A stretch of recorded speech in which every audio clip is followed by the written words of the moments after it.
Assalamualaikum besti yang ada di seluruh Indonesia dan dunia. Apa kabar kalian? Lihat hari ini sangat cerah guys. Hari ini tuh cerah banget ya. Di sini tuh udah musim dingin. Di bulan Desember ini udah masuk musim dingin. Ya ampun, kita tuh udah di penghujung tahun guys. Nggak kerasa ya. Aku juga kayaknya di sini tuh kayaknya baru masuk kemarin. Ini kok udah sebentar lagi sudah mau finish kontrak aku guys.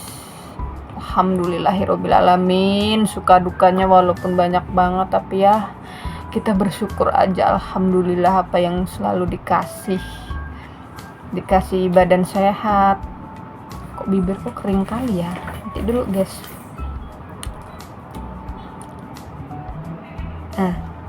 Kayak gini nggak enaknya kalau musim dingin tuh, bibirnya pada pecah-pecah kalau kita nggak rajin pakai Vaseline. Nah, kenapa aku tuh udah jarang banget bikin video ya guys? Kendalanya tuh karena di handphone guys. HP ku tuh rada lemot ya, sudah penuh memorinya, dan ya namanya HP kentang ya. Gimana mau mengupgrade yang baru, belum dikasih rezeki. Tapi ya mudah-mudahan nanti kalau ada rezekinya. Soalnya aku lagi fokus guys di satu usaha, bukan usaha siapa ya, keinginan aku mudah-mudahan cepet terwujud gitu. Makanya lagi fokusnya ke situ gitu. Sebenarnya pengen buat video terus kayak gini, ngobrol gitu, ngasih informasi ke kalian, ke calon TKW TKI yang baru gitu, info-info apa aja sih sebenarnya gitu kan. Kayak pengalaman jaga orang tua, pengalaman ya bekerja di luar negeri tuh kayak gimana gitu. Sebenarnya pengen ngasih tahu terus gitu, mengupgrade info-info terus gitu.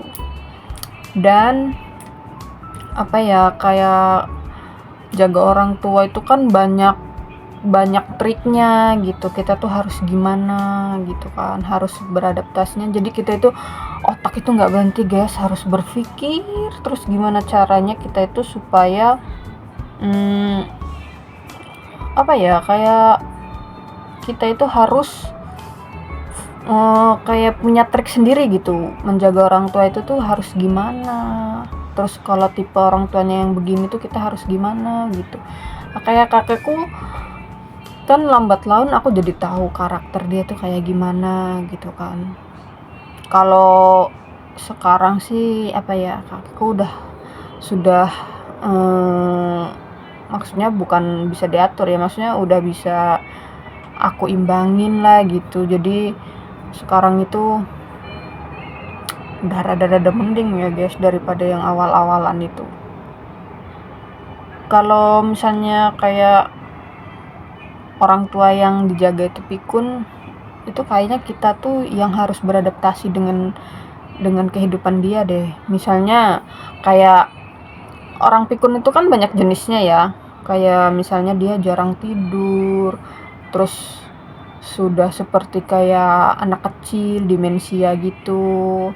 Nah, terus kayak dia itu pengennya jalan-jalan, atau banyak tipenya lah demensia itu orang tua itu. Jadi kayaknya kalau yang tipe-tipe kayak gitu tuh kita yang harus beradaptasi gitu sama kehidupannya dia. Soalnya karena dia itu yang udah sakit gitu kan, jadi kita tuh yang ngikutin cara dia mainnya gimana gitu guys. Kalau menurut aku ya besti, nggak tahu tapi kalau menurut kalian gimana? Jadi kemarin itu ceritanya aku itu di apartemen ini beda blok ya sebenarnya. Di blok sebelasan, di blok berapa ya aku lupa, dia di blok, pokoknya ada lah, di kan apartemennya kakekku ini blok-blokan tuh, ada blok 1 sampai 13 sampai ya 13. Aku lupa tuh teman yang sering ketemu di taman itu blok berapa aku lupa deh. Nah pokoknya dia tuh baru di sini tuh sekitar 8 bulan. Bukan baru ya, maksudnya sama majikan yang sekarang itu baru 8 bulan. Nah dia itu jaga nenek guys. neneknya itu masih sehat, masih bisa ngapa-ngapain sendiri, jalan cuman pelan gitu. Jadi tuh sehari-hari cuman nemenin dia kayak ke taman, jalan ke pasar, terus apa lagi ya, ya pokoknya harus berada di sampingnya terus gitu loh kalau kemana-mana. Ceritanya terus ceritanya itu si siapa, si cecenya ini, si pembantunya ini ceritalah ke aku, dia itu nggak betah jaga neneknya karena yang pertama pelit, terus ini kan musim dingin, dia itu nggak dikasih selimut, terus makan juga itu sedikasihnya gitu.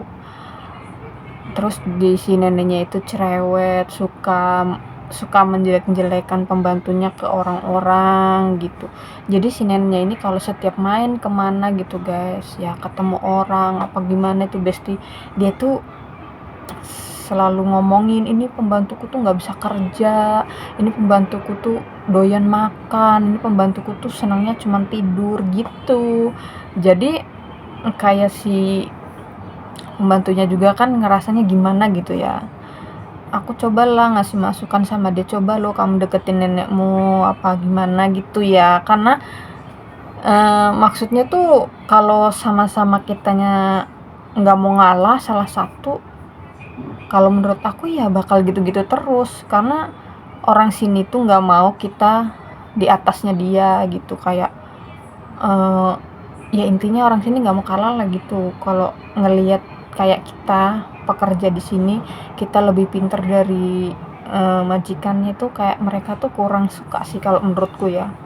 Tapi ya nggak tahu, nggak semua mungkin ya, beberapa aja ya kayak gitu. Apalagi orang-orang tua gitu, mereka tuh kayak pemikirannya tuh overthinking, apa, kalau memikirkan orang baru terus hidup dengan mereka satu rumah, itu pemikiran mereka tuh nanti dikiranya kita itu mau maling, mau mau ngejahatin dia gitu. Jadi buat mereka jadi tambah kepikiran gitu loh.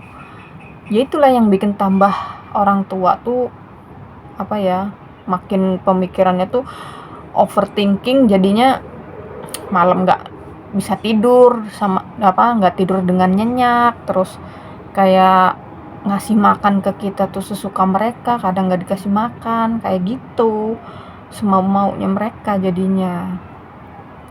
Cuman kalau trik dan tipsnya dari aku itu gini guys, kalau menghadapi orang kayak gitu ya, misalnya orang sini pelit, kalau aku lebih mengalahkan aku beli makanan sendiri, karena apa namanya, kita itu apa-apa kan butuh tenaga, kerja kemana apa ibaratnya jalan kemana itu kan kita butuh tenaga ya.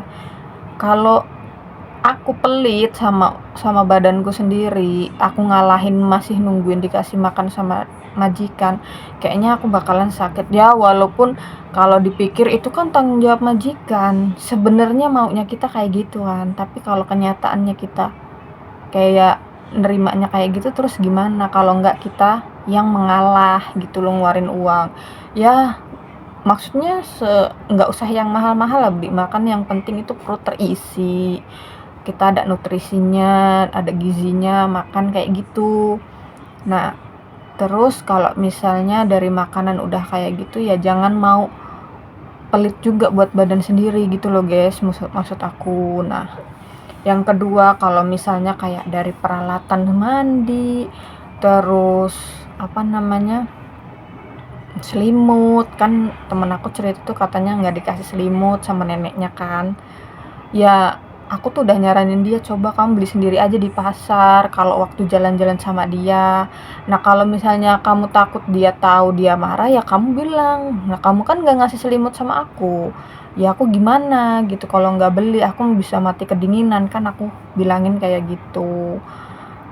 Ya walaupun sebenarnya itu harusnya fasilitas dari majikan ya, tapi kita tuh kalau aku mending mengalahin keluar uang daripada aku yang harus tersiksa gitu loh. Jadi uang kan kalau kita sehat kita masih bisa cari kan, walaupun kita habisnya buat kita sendiri juga. Kalau aku sih nggak masalah ya guys kayak gitu. karena kita di sini harus pintar-pintar menjaga badan kita sendiri juga gitu loh. Nah, kalau masalah pelit ini itu kalau kataku mayoritas orang sini memang kayak gitu, jadi nggak kaget. Aduh, sendawa guys. Nah, terus kalau masalah cerewet atau dijelek-jelekin, kalau aku sih nggak mau dengar ya. Makanya aku tuh kadang setia menggunakan handset itu bukan apa-apa, bukan aku gimana-gimana, enggak. Kadang kalau mendengarkan orang tua yang kayak gitu itu nggak usah didengerin, apa ya, udah anggap aja kayak radio bodol lagi apa namanya tuh, kayak lagi ngoceh gitu loh guys. Daripada kita dengerin terus bikin sakit hati, kitanya jadi makin benci kan gitu. Aku tuh udah coba apa ya, kayak ngasih masukan ke dia gitu, kayak udahlah nggak usah didengerin, namanya orang tua tuh kayak gitu ya. Walaupun orang yang aku jaga kakek kuning nggak cerewet, tapi ya 1-2 kali, hampir 4-3 kali ya ada yang membuat kita itu kesel, kayak dia itu susah dikasih tahu, ngeyelan. Itu tuh sebenarnya udah lumrah. Jadi aku tuh sekarang udah, ya udahlah terserah lah mau ngapain, yang penting kamu jangan jatuh, sehat-sehat udah gitu. Jadi aku pemikirannya kayak gitu guys. Makanya kadang kalau kita itu nggak bisa apa ya, membawa diri, nggak bisa tahu salahnya hidup di ikut orang itu, ya susah sendiri sebenarnya. Makanya jangan perhitungan sama diri sendiri. Kalau mau ibaratnya badan tetap sehat, kerja tetap itu ya, ya udah, ibaratnya jangan ngincer gaji yang besar terus begini begitu. Yang penting kita tuh sehat dulu aja guys. Kita sehat, kita cari kerja itu lancar, rezekinya apapun tuh enak, uang kita banyak juga kalau kita sakit kan percuma, habis buat berobat juga, kayak gitu kalau tips dari aku. Nah, kalau misalnya kayak siapa, kayak temanku itu tadi tuh, orangnya tuh sebenarnya kan rada susah ya dikasih taunya. Dia itu pokoknya si neneknya juga susah dikasih taunya, si cecenya juga itu aku kasih tahu masukan tuh tetap aja ngomongnya, nggak mau sih, aku nggak mau gini-gini, apa kok aku yang suruh keluar uang, kok aku yang gini itu gitu. Orang aku kerja, dia kan harusnya fasilitas dia. Ya sebenarnya semua orang juga pengennya kayak gitu kan, tapi kan namanya kita nasib kerja apa gimana itu kan kita nggak ada yang tahu ya, nggak. Apalagi kalau dapetnya yang kayak gitu terus kita mau gimana. Jadi si temen aku itu tuh udah berapa tahun ya di sini, 4 tahun kayaknya, tapi tuh setiap tahun itu ganti majikan guys, udah 4 kali gitu loh. Jadi kan kayak dia tuh harusnya introspeksi diri ya. Kalau misalnya 4 tahun 2 kali ganti majikan wajar kan, 4 tahun itu satu kontraknya 2 tahun 2 tahun.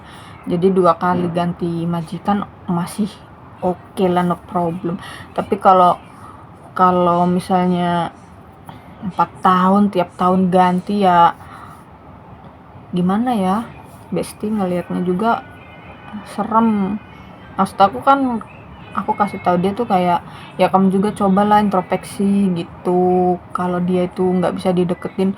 Soalnya gini loh guys, kalau orang tua masa iya dibagusin terus menerus, nggak luluh gitu loh. Kalau kitanya baik gitu, masa iya sih dia nggak mau luluh, kan kayak gimana gitu ya. Makanya aku tuh ngomong sama dia, cobalah kamu tuh baikin gitu, gimana si nenek tuh kalau dibaikin tuh gimana. Dia bilangnya nggak mau lah, nggak sudi apa gitu. Jadi ya aku juga gimana ya guys mau ngasih taunya itu, kalau setiap aku bilang kayak, dia tuh berharapnya tuh kayak terima bersih gitu loh, kayak sampai ke pembalut, sampo, apa makanan itu pengennya dia semua lah.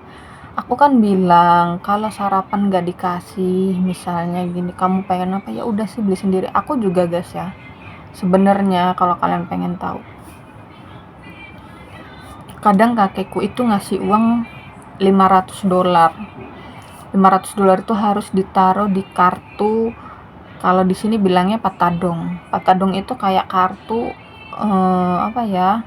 Jadi kita kalau belanja cuma pakai kartu itu gitu loh guys. Tapi diisi ulang gitu kan.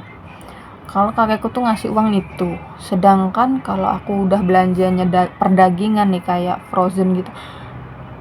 Kayak ayam, terus daging babi sama apa namanya ikan, itu 3 macam ini aja guys, aku tuh udah habis $300 buat stok 1 minggu lebih kadang itu ya, itu 300. Nah sisanya ini aku buat beli sayuran selama ya semingguan lah, sayur buah itu $200 itu aja. Kadang aku nggak kebagian buat beli sarapan.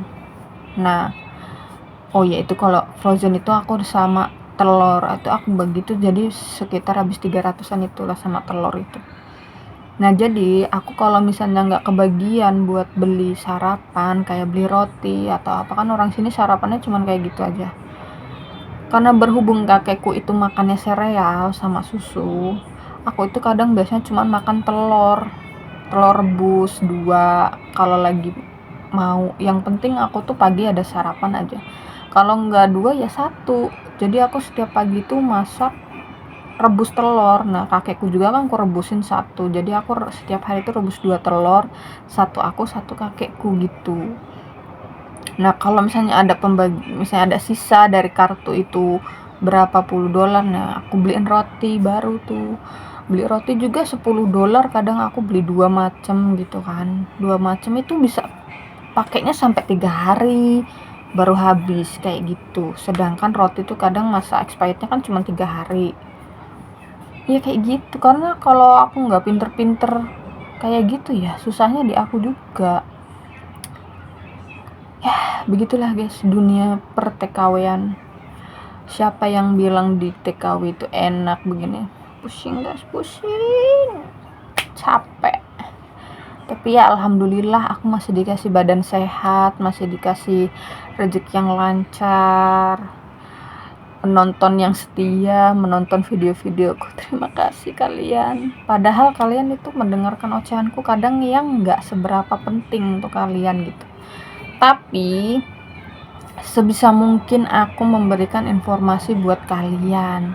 Nah bagi yang mau daftar ke Hong Kong, kerja ke luar negeri, itu kalian tuh jangan cuman siapin fisik ya, siapin mental juga, siapin pengalaman kalian itu gitu. Jadi jangan cuman modalin tenaga, karena di sini memang iya yang diutamakan tenaga, tapi kita itu harus berpikir kayak secara pengalaman itu harus ada gitu loh guys. Jadi kita itu nggak buta-buta banget gitu loh, karena kalau di Hong Kong ini apa-apa kita tuh mandiri nih. Kayak aku nanti perpanjang paspor, ngajuin visa baru, itu aku nanti mandiri guys, nggak ada yang membantu. Itu hanya kayak agensi, apa-apa itu hanya mengarahkan, yang jalan itu kita. Tapi kalau di Taiwan itu kita karena yang bayar agensi itu kita, jadi agensi itu yang melayani kita gitu. Kalau di sini enggak guys, kita sendiri yang jalan itu. Makanya Hong Kong itu kalau dibilang ya harus siap mental, ya memang iya benar, karena kalian benar-benar harus diuji mentalnya di sini, karena ya apa-apa itu sendiri. Terus orang Hong Kong itu nggak ada yang nada bicaranya pelan, walaupun sebenarnya mereka itu bukan ribut ya, karena ya kalau di Indonesia itu logatnya kayak orang Sumatera gitu loh guys, nggak ada yang pelan-pelan kayak orang Jawa gitu kan, halus gitu. Kalau orang Hong Kong tuh kayak orang Sumatera, nadanya keras-keras gitu ya. Jadi aku tuh cuman ngasih gambaran buat kalian itu yang ada di Indonesia atau yang ada di PT atau yang berencana nih kepikiran pengen kerja ke luar negeri. ya cobalah tonton videoku, di like juga, di subscribe juga ya, di komen. Kalian nanya mau bertanya tentang apa, nanti aku jawab lewat video. Oke? Ya adalah segitu dulu ya videoku. Aku nggak bisa panjang kali lebar karena ini aku juga bisa bikin video ini jam istirahat aku guys. Nanti sampai jam 4. Aku istirahat dulu ya guys, ya ngantuk mata nih, udahan. Dah, assalamualaikum, bye bye.